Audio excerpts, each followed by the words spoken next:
à œuvrer pour leur souveraineté monétaire. Selon Ndongo Samba Sylla, économiste, le franc CFA ne garantit pas l'émergence tant souhaitée par l'Afrique. Côte Ndiaye pour plus de détails. Le franc CFA n'est pas un gage de développement pour les États africains. C'est la conviction de Ndongo Sylla, un des co-auteurs du livre « Sortie de l'Afrique de la servitude monétaire ». Je pense qu'il est difficile d'émerger, c'est-à-dire de se développer sur le plan économique avec une monnaie comme le franc CFA, pour plusieurs raisons. La première, c'est qu'on voit historiquement parlant que faire partie de la zone franc CFA veut dire avoir sur le long terme des taux de croissance économique très faibles. La seconde raison, c'est qu'appartenir à la zone franc veut dire être confronté à des transferts illicites de capitaux à grande échelle et aussi à des transferts massifs de profits. La troisième raison, c'est que lorsque vous avez le franc CFA, ça veut dire que vous avez une monnaie forte qui pénalise vos exportations et vous avez aussi un système de gestion monétaire qui se donne uniquement pour objectif de lutter contre l'inflation. Ça veut dire qu'il n'y a pas assez de crédit à l'économie. Les auteurs de cet ouvrage de 243 pages s'interrogent à qui profite le franc CFA. L'un d'entre eux répond. En réalité, c'est une monnaie qui profite à un ensemble de réseaux, un ensemble de groupes d'intérêt, principalement des groupes stratégiques français aujourd'hui. Mais malheureusement, il faut aussi le dire, c'est un système qui a permis à certaines élites africaines de déterritorialiser les revenus et des ressources africaines, de les mettre dans des banques occidentales. Et ça donne aujourd'hui ce qu'on appelle par-ci par-là les biens mal acquis, etc. Selon ces économistes, une monnaie unique dans l'espace CEDEAO pourrait changer la donne. Nous passons donc une monnaie unique au niveau de la CEDEAO permettrait de donner à ces pays un instrument qui renforcerait leur intégration et qui leur permettrait donc de mettre en œuvre des politiques industrielles. Ces auteurs plaident pour une souveraineté monétaire des États africains. Ils estiment que le franc CFA plombe toute perspective de développement initiée par les leaders africains. Le leader du parti Initiative pour une politique de développement affirme que les démarches du président Macky Sall concernant le plan Sénégal émergent sont différentes de celles du projet Société pour un Sénégal dont il est l'initiateur. Ibrahima Abounguet estime que des réformes doivent être apportées, surtout par rapport à la mise en œuvre des différents programmes. Il invite le chef de l'État à engager une large concertation avec les acteurs politiques qui le soutiennent pour la réalisation de ces réformes, suivant ses explications au micro de Ndeye Fatim Lo. Sénégal émergent, après 2 ans, nous disons au moins qu'il s'est inspiré de ce Sénégal. Mais on n'a pas été à l'élaboration de son plan émergent. Mais il a eu le dossier et 2 ans après. Qu'en est-il? Peut-être les démarches sont différentes parce que nous, notre démarche part de la base, sa démarche peut-être est partie du sommet. Là, c'est une différence. Et maintenant, ça, c'est du point de vue technique. Sur le plan PRODEP, le PRODEP, il n'a pas réalisé tel que nous le voulions, parce que nous voulions qu'il reste dans le tenant, parce qu'il y a une synergie entre les différents projets qui composent le programme. Il les réalise programme. Sinon, on peut constater qu'il a réalisé le pont de Ndioum, qui était un projet du PRODEP. Il est en train de vouloir faire la route du Wallo, qui est un projet du PRODEP. Il y a les projets également qui sont les encadrements du Djeri. Il y a les projets des équipements sociaux de base qui ne sont pas encore au rendez-vous. Donc là, la démarche n'est pas la même, mais les projets sont en train de réagir. Je pense qu'une concertation, comme l'invitent les jeunes, pourrait mieux doter le Sénégal d'un processus technique qui serait à nos développements. Il est en train de réaliser certains projets, mais il n'a pas réalisé d'un tenant. Nous voulions que ce soit un programme global avec toute la synergie et l'équipe et la cohérence nécessaire pour que les populations puissent sentir que d'un bout à l'autre, d'un projet à l'autre, il y a une cohérence. Une fois que c'est une commune qui sera centrale, et en ce moment-là, le bureau politique va trancher comment nous allons solder nos comptes avec Macky par rapport à tous les désordres qui existent. La commission mixte du Parlement de la CEDEAO a procédé à la clôture de ses travaux après une visite au pôle urbain de Diamniadio. D'importantes recommandations ont été retenues. L'ensemble des rapports et recommandations seront examinés lors de la prochaine rencontre du Parlement à Lagos. Pour plus de précisions, écoutons le président du Parlement, Moustapha Cissé Lo. Il est ici au micro de Moussa Bey. vous avez suivi nos experts et le ministère à travers le PRACAS, qui est un programme ambitieux pour arriver à booster l'agriculture. Le président de la République veut que les Sénégalais puissent se nourrir de ce que le Sénégal produit. Donc nous sommes en train de prendre le modèle Sénégal, le programme d'accélération de la cadence pour une production record dans tous les domaines que nous voulons vendre à l'Afrique, au Sénégal. Et je pense que je vais proposer à mes collègues de faire une proposition non seulement pour la CEDEAO, mais pour l'Afrique. Les députés du Parlement de la CEDEAO ont profité de leur séjour à Dakar pour effectuer une visite au pôle urbain de Diamniadio. Moustapha Cissé Lo, le président du Parlement, a dirigé cette délégation. Celle-ci donc a fait le tour de 4 arrondissements du futur hub économique. Ce déplacement entre dans le cadre de la réunion délocalisée de la commission mixte du Parlement de la CEDEAO. Plus de précisions avec El Haj Moussabey.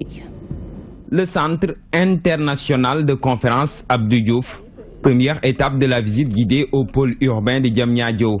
Sur place, les députés du Parlement de la CEDEAO ont eu droit à une présentation complète de l'infrastructure. En son interne, la salle de conférence avec ses 1400 sièges laissera place aux premières impressions. Ils ont dépassé les autres quand même, il faut se dire la vérité. Ils ont fait d'excellent travail là-bas. Et ça va donner encore d'autres forces au Sénégal. Parce que je suis convaincu que toutes les grandes rencontres qui seront organisées dans la sous-région, même les responsables vont solliciter venir vraiment faire cette rencontre à Sose ici au Sénégal par rapport à ces bâtiments que j'ai visités. En passant par le salon des intervenants, la salle ovale avec son équipement de dernière génération, rien ne va échapper à la contemplation. L'endroit épate plus d'un. Après les CICAT, direction les chantiers de l'université Amadou Mahtar Mbow, située dans le second arrondissement de la nouvelle ville. Ici encore, une séance d'explication des responsables du projet se fera pour édifier les députés sur l'édifice. S'étendant sur 40 hectares, 44 bâtiments y sont prévus pour plus de 260 000 mètres carrés. À terme, l'établissement compte accueillir 30 000 étudiants.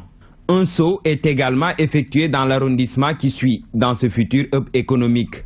Sur les lieux, les constructions de logements et le parc industriel demeurent la particularité. Quelques 45 000 habitations y sortiront de terre avec un total de 33 immeubles. Le pôle urbain, partie intégrante du PSE, est salué. Aujourd'hui, au niveau des capitales des États, il y a l'étouffement. Donc, il faudrait que le modèle Sénégal soit aussi imité ailleurs. C'est pourquoi nous sommes partis et c'était une agréable surprise pour nos hommes qui ont vu que le Sénégal est en train de marcher vers l'avant. Cette visite entre dans le cadre de la réunion de la commission mixte du Parlement de la CEDEAO, ouvert à Dakar le 1er novembre passé et s'est clôturée ce vendredi. Commune de Diaréré, la mairie va construire 2 marchés dans les villages de Diaréré et de Diohine. La pose de la première pierre de ces édifices s'est tenue en présence du ministre de la Gouvernance locale, Abdoulaye Diouf Sarr. On a profité d'ailleurs pour annoncer d'autres projets dans la commune dans le cadre du PUDC. La correspondance de Mamadou Diop. Pour améliorer les conditions de travail des femmes de la commune de Diaréré, la mairie va construire 2 marchés. L'un à Diaréré et l'autre dans le village de Diohine. La pose de la première pierre de ces 2 édifices s'est déroulée en présence du ministre de la Gouvernance locale, ce qui est un véritable ouf de soulagement pour les femmes de ces 2 localités. Le marché de Diaréré et le marché de Diohine pour un montant de 120 millions. Et c'est l'occasion pour moi, en tant que maire, de remercier au nom de la population de Diaréré le président Macky Sall, mais le ministre Abdoulaye Diouf Sarr, pour avoir compris les souffrances de nos populations et avoir trouvé des solutions durables à cet effet. Sur le plan économique, selon Thérèse Faye Diouf, maire de Diaréré, ces 2 marchés vont à coup sûr contribuer considérablement au budget de la commune. Et à travers ces deux marchés, je peux dire que les populations vont s'épanouir. Les femmes vont mener leurs activités génératrices de revenus, mais aussi la commune va en tirer des profits. Parce que nos communes ne vivent que des collectes, les taxes. Abdoulaye Diouf Sarr, ministre de la Gouvernance locale, a annoncé d'autres projets dans Diarère dans le cadre du PUDC, programme d'urgence de développement communautaire. Le coût global des investissements à Diarère tourne autour de 120 millions. Mais ce n'est pas limitatif, d'autant plus que dans la zone de Tataguine qui polarise effectivement Diarère, nous travaillons à avoir un plan d'investissement plus vaste qui permette à l'ensemble des communes de cet arrondissement de disposer de l'appui de la convention avec la GT. Les populations de cette commune se disent satisfaites de leur maire, car, disent-elles, avec les projets qui prennent forme dans la zone, Diarère commence à sortir de la zone rouge. Cette commune, située au cœur du Sine, est peuplée de plus de 30 000 habitants, en majorité d'agriculteurs et d'éleveurs, et l'une des plus pauvres du département de France. Sur un autre sujet, le directeur de la direction centrale des marchés publics n'a ni confirmé ni infirmé que le dossier des cartes d'identité biométriques est un marché de gré à gré. Ibrahim Gueye précise toutefois que cette procédure est tout à fait normale et autorisée par le Code des marchés publics. Suivant ses explications au micro de Fatou Bintou Diagne. Le travail, c'est de veiller à ce que les procédures de passation de marché se déroulent dans la célérité, dans l'efficacité, mais dans la rigueur et dans la transparence. Et c'est pour cette raison que l'exemple que vous donnez, les marchés de gré à gré, l'ADCMP et l'ARMP veillent à ce que ces procédures ne soient utilisées que lorsqu'elles sont nécessaires.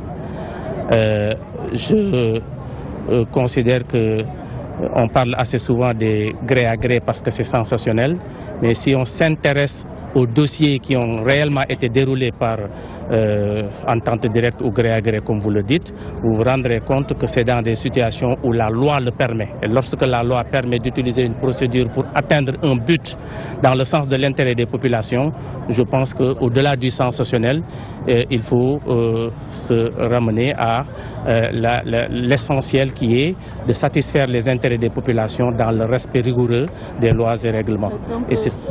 Mais s'il parle d'un recours contre une décision de l'ARMP, ça doit être un recours pour excès de pouvoir sur une procédure par rapport à laquelle l'ARMP a pris une décision.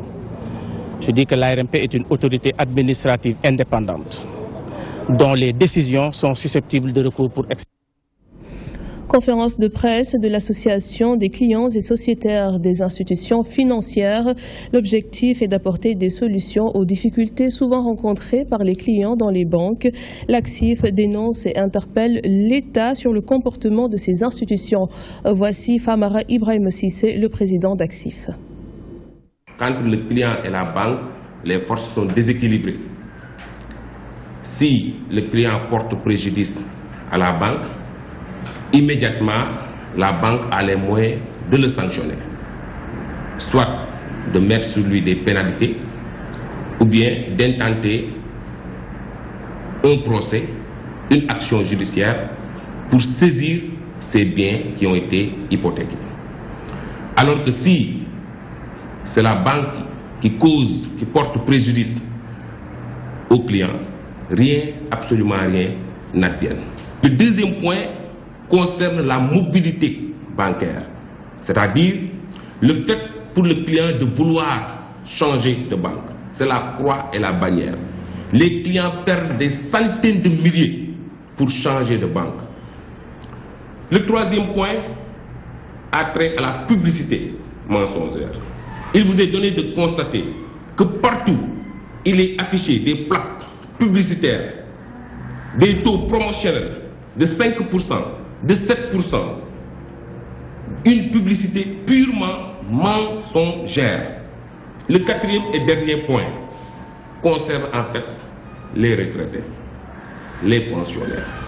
Depuis 2010, l'État du Sénégal est en train de pousser en outrance la bancarisation. Le trésor public ne paye plus, les billetages ont été supprimés, tous les salaires supérieurs ou égaux à 100 000 francs sont automatiquement virés dans les institutions financières. Alors que parmi ces salariés, il y a les pensionnaires. qui perçoivent une maigre pension. Nous demandons à ce que ces pensionnaires soient exonérés. L'association des journalistes en migration et sécurité tire la sonnette d'alarme sur la recrudescence de l'immigration clandestine. Elle invite l'État à revoir sa politique d'emploi des jeunes. L'association compte organiser un séminaire le 14 novembre prochain et une caravane pour sensibiliser les populations sur ce phénomène, nous dit Abigail. Recrudescence de l'immigration clandestine au Sénégal, un fléau décrié par l'Association des journalistes en migration et sécurité. Elle invite l'État à revoir sa politique de l'emploi des jeunes pour stopper ce mal. Alors, donc, nous avons constaté ainsi qu'il y a une recrudescence de l'immigration clandestine. Récemment, on a repêché 26 candidats à l'immigration clandestine en partance pour l'Espagne, au large de Kafountine. Alors, nous avons exprimé notre vive préoccupation. Selon l'association, plus de 1000 Sénégalais ont péri au large des côtes de la Méditerranée de 2014 à nos jours, un chiffre qui renseigne sur la gravité de la situation. On a dénombré 15 000 migrants depuis en 2014, 15 000 migrants, dont 1000 et 2000 Sénégalais et Maliens. Donc c'est des statistiques qui nous viennent donc de Caritas Sénégal et qui montrent en fait 1000 à 2000 Sénégalais qui ont péri dans les côtes méditerranéennes. Alors donc des chiffres qui sont inquiétants. L'Association des journalistes en migration et sécurité compte organiser un séminaire le 14 novembre prochain, mais également une caravane qui va sillonner Yara, Kayar, Kolda et Saint-Louis, ceci dans le but de sensibiliser les populations sur le phénomène de la migration illégale. Touba va bientôt recevoir un centre de traitement des ordures d'une valeur de 17 milliards de francs CFA. La déclaration du ministre de la Gouvernance locale, Abdoulaye Diouf Sarr, s'exprimait ce vendredi en marge de la cérémonie de remise de matériel de collecte et d'acheminement des ordures hors de Touba, à quelques jours donc du Grand Magal. Ces propos sont recueillis par El Haj Moudgueye. Vous savez, je crois qu'aujourd'hui, il y a un important projet qui est dans sa phase finale et qui va bientôt démarrer ici à Touba et dans d'autres villes. Vous allez voir bientôt que la question de la gestion des ordures sera réglée définitivement à Touba en termes de ramassage, en termes donc de collecte, en termes de traitement, en termes d'évacuation et en termes même de valorisation. Ce projet-là est en cours. Très bientôt, vous allez voir effectivement que le lancement sera fait à Touba et au bonheur de toutes les populations, la question des déchets sera réglée du début à la fin dans une chaîne intégrée. Ce qui est de l'urgence, ce qui sera fait, c'est ce que nous sommes en train de faire présentement. Faire en sorte que l'on soit dans une dynamique zéro déchet. C'est en train d'être fait avec les moyens classiques de ramassage et de traitement. Mais ce que je vous disais tout à l'heure, avec la Banque islamique de développement, un projet de 17,5 milliards est dans sa phase de finalisation et de lancement. Et très bientôt, Touba aura l'ensemble de ses équipements pour véritablement régler cette question de manière. Journée de lutte contre le harcèlement scolaire. Selon le sociologue Gabriel Sagna, l'école ne saurait se dissocier de la société actuellement secouée par toutes sortes de violences. Il propose la mise en place de garde-fous pour prévenir la violence dans les écoles. Voici Gabriel Sagna. Que ce soit au niveau de la télé ou ce soit sur les réseaux sociaux, sur l'Internet, c'est une société qui est devenue violente. Hein, elle a engendré la violence en elle-même. Et donc, si l'école qui devrait être aussi un lieu de protection ne met pas en place les garde-fous nécessaires, cette violence, effectivement, se traduira aussi sous certaines formes au sein même de ces entités. L'enfant a besoin, et ça c'est un besoin naturel, d'affirmer, comment dirais-je, sa personnalité. Les jeux de jeunes sont souvent des jeux de domination, de pouvoir. tous les outils nécessaires pour permettre à ce que ça ne dérive plus. Alors si ces garde-fous-là ne sont plus, effectivement, au sein des écoles, on retrouvera la violence qu'on retrouve en dehors de l'école. Aujourd'hui, vous constaterez avec moi que vous ne pouvez pas ouvrir un journal, vous ne pouvez pas écouter une radio sans pour autant entendre des violences extrêmes. La mairie de Grand-Yoff, consciente de son rôle relatif à l'éducation, qui fait partie des 9 domaines de compétences transférés. Voilà pourquoi le maire a doté d'un important lot de matériel didactique d'un montant de 17 millions de francs CFA des écoles de la commune. Toutefois, Madiop Diop déplore les difficultés rencontrées à cause de l'acte 3 de la décentralisation à Babacar Sadir Top. Les parents d'élèves de Grand-Yoff sont soulagés suite au lot de fournitures scolaires d'une valeur de 17 millions décaissés par le maire de la commune. Ce qui entre dans les compétences de la mairie malgré les difficultés liées à l'acte 3. Nous savons tous que l'éducation fait partie des piliers essentiels de notre nation. Donc pour nous en tant que commune, si notre rôle est d'accompagner les écoles pour les donner des fournitures scolaires, notre devoir c'est de le faire. L'État a diminué 129 millions sur nos fonds, sur 3 taxes différentes. La taxe sur le minimum fiscal, la taxe sur la prime immobilière et la taxe sur les véhicules automobiles. Ouais. Et ça, c'est très difficile. Moi, je viens de payer mes salaires du mois de septembre avant-hier. L'inspecteur de l'IF de Grand-Yoff apprécie le geste du maire. Pour lui, ceci va renforcer la qualité de l'enseignement. C'est un geste salutaire qui va contribuer à améliorer les conditions d'études des élèves et de travail des enseignants parce que ce sont des lots de cahiers et du matériel didactique et pédagogique. Et cela va, comme vous le savez, pour construire la qualité, il faut un ensemble de facteurs. Et parmi ces facteurs, il y a l'intrant qui est relatif au support et matériel didactique. S'agissant des parents d'élèves, ils poussent un ouf de soulagement quand on sait les difficultés qu'ils rencontrent lors des ouvertures scolaires. C'est tout juste pour vous dire combien de fois nous sommes heureux, au nom de l'Union des comités de gestion de la commune de Grand-Yoff, de l'acte que venait de poser monsieur le maire de la commune de Grand-Yoff. Quand on sait que la commune de Grand-Yoff abrite 11 écoles communales. Et avec ce geste-là, c'est pour vraiment soulager les parents. Le lot comprend 17 000 cahiers, de la craie et des matériels didactiques pour les professeurs. Les 11 écoles primaires de Grand-Yoff seront dotées chacune de matériel. La communauté Hadr souhaite la bienvenue à son Khalif général, Cheikh Aya Aïdara, Ould Cheikh Talibouya, une occasion saisie par les fidèles pour témoigner leur soumission à leur nouveau guide. La cérémonie d'intronisation a eu lieu ce samedi au stade Marius Ndiaye et c'était en présence de Pape Ousmane Cissé. Ahlan wa sahlan, c'est le maître mot des fidèles venus nombreux à cette cérémonie d'intronisation du nouveau calife de la Qadria, un moment plein de symboles pour ses fidèles. Parce qu'en fait, c'est aujourd'hui une grande journée où nous recevons le Khalif général des Khadr, Cheikh Aya, Ould Cheikh Talibouya, Ould Cheikh Sadbou. Depuis qu'il a été intronisé Khalif général, c'est la première sortie officielle devant les talibés, devant la Oumma islamique. Même son de cloche chez ce fidèle talibé qui pour lui, cet événement revêt un cachet particulier. Nous sommes très heureux de nous retrouver aujourd'hui ici pour célébrer l'appel de Cheikh Aya, le nouveau Khalif général de Nimzat.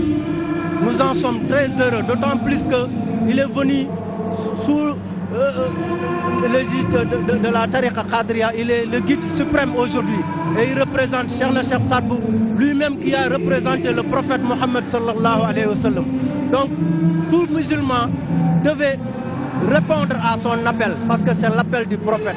Le nouveau calife, un homme d'une dimension spirituelle incommensurable selon le chargé de la communication de cette cérémonie. C'est lui le 8e calife de Cheikh Sadbou et ce chiffre marque le début d'une nouvelle semaine. Donc c'est le retour de Cheikh Sadbou.